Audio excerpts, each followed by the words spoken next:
Imagine 12 vehicles being dumped into a football field every day for the rest of time. Now think of this again, only instead of vehicles, imagine garbage. This is a perfect picture of what it's like in the Guatemala City dump, where over 500 tons of garbage are dumped into just a 40-acre ravine every single day. You see, the Guatemala City dump is one of, if not the leading cause of poverty in the country of Guatemala. I would have never seen this tragedy had I not witnessed it myself this past summer. Upon returning home, I decided to research, and you might be amazed to find out some of the facts that I was able to discover. It might blow you away to hear that there's a growing community of people around this poverty-stricken place. However, what I found to be the most amazing is that there are so many organizations plugged in trying to reverse this poverty in Guatemala. Now allow me to answer one prominent question. How did this come to be? This is a difficult question to answer because the government keeps such a tight leash on all the facts pertaining to the dump.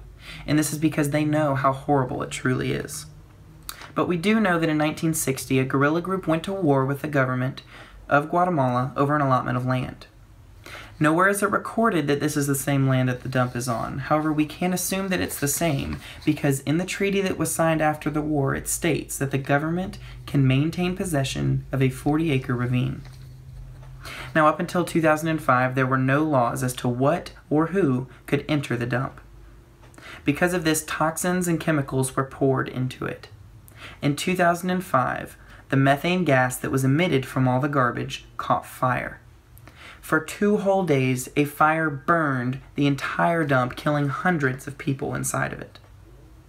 After this, the government decided to build a wall to try to minimize the dangers there, but the danger did not stop, as frequent landslides still occur, killing, if not burying alive, many of the workers inside of it.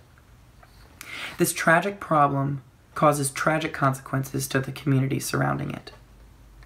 There are 2 major communities around the dump. On one side, there's a legal community, and this is where the majority of the workers come from. Sadly, this population is growing because so many people don't have an education, and so they have to come and live here and work inside of the dump.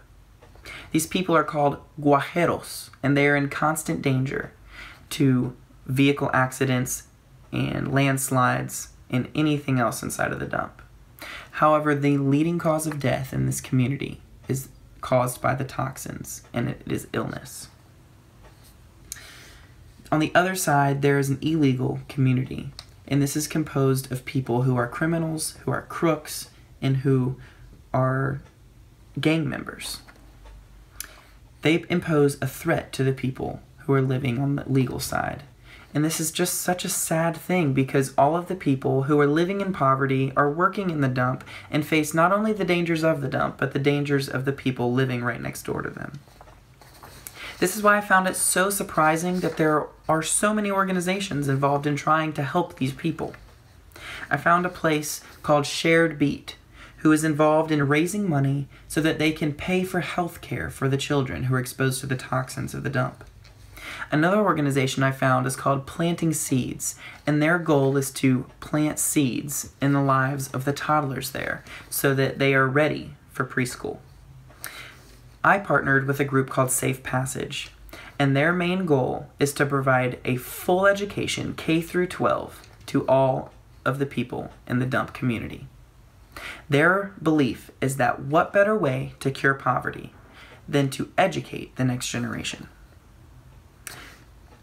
I want to ask you the same 2 questions that I asked myself when I witnessed all of this for the first time. Can I do something about it? And what is stopping me? This is what led me to bring all of this information to you today. And I hope that you can truly grasp what the word poverty really means to the people in Guatemala.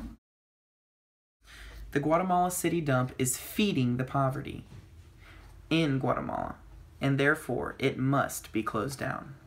And I will conclude with this statement. If your child was living in the city dump, would you do everything in your power to put a stop to it?